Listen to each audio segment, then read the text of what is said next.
Really, my career was my identity. When I lost my job the first time, it was just, I was like, this can't happen. I said, God, help me through this process. Help me support my family, help me get back on track. And once I got back on track, God became less important to me. Then it happened a third time. And when it happened a third time, I was like, John, you need to look into yourself, and because it's not everyone else around you that's causing this problem. It's you. It's something you're doing, and you need to find a different way of living your life and the priorities you make and how you interact with other people and what you give to life and what you take from life. That's the important thing to really think about. Probably the second week of January, met a friend of mine for lunch, or for coffee, and we just sat out talking. Finally, my friend, who'd been listening politely for 30 minutes or so, finally said to me, he goes, John, stop.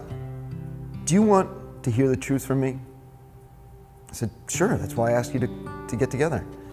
And basically he told me that I've been living my life full of sinful pride.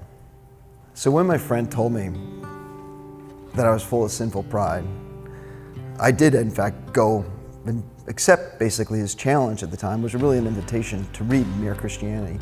And so through a series of events, I met some people and had breakfast and got referred to other people, and I met this guy who invited me to join F3, which is a men's group called, that stands for Faith, Fellowship, and Fitness. And about 30 to 40 on a regular basis meet to work out. So I did my first workout on January 16th. And afterwards they said, hey John, why don't you come join us for coffee at Summit across the street.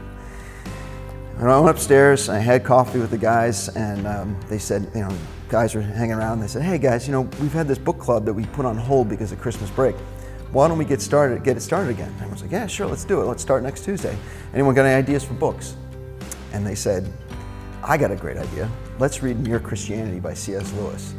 And it's that point I realized God was telling me to change. And after that, I was invited to a Bible study, and Gerald led the Bible study. And for the first time in my life, I finally look at the world the way I probably should have when I started Catholic school, Catholic training, when I was 8 years old. Part of this, the joy that I've received, renewal of my faith and kind of renewal of me as a person, I want to reach out to people and just say, hey, you know what? Why don't you join me? Because I got so much out of this. Why don't you join me to F3? Why don't you join me for this book club? Why don't you join me for this Bible study? Why don't you come with me to Lake Norman? And sometimes people are like, no, I don't want to do it, or it's just not for me. But you know what?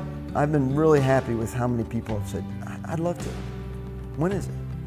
Get me on the distribution list. Get me part of this. It's not because I want to change people. I just want them to experience the joy that I have experienced by doing these things, being part of these groups. And sharing that with other people is a wonderful gift, because people have invited me to so many things and asked me to be a part of things and offered to do it. And I've gotten so much out of it. I just want to pay it forward and bring other people on.